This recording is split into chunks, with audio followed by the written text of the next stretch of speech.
wants to come in and is less likely to stop. We need to work on the shaping plan for trust and confidence to build up his leading and learning skills about what do we do when we stop? What do we do when this happens? How do you and him interact and do things together? Because there's no opportunity for him to learn that just by walking back and forth to the bar.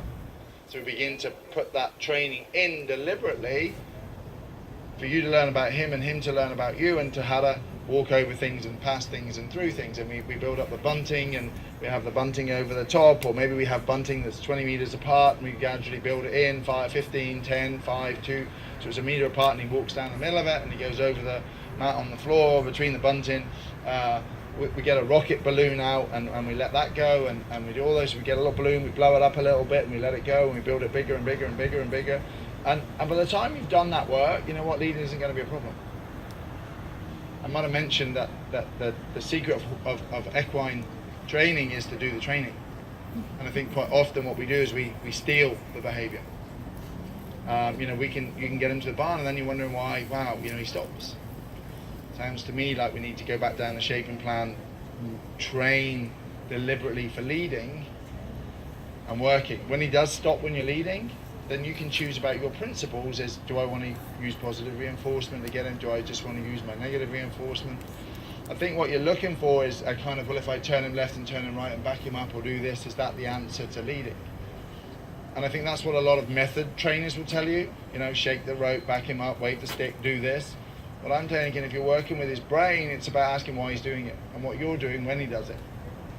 That's what creates the relationship. If any of you ever have a situation where you maybe, I don't know, get into difficulty at work or you get angry, you don't really appreciate the boss that just fixes the situation by saying, look, if you don't work hard, I'm going to sack you.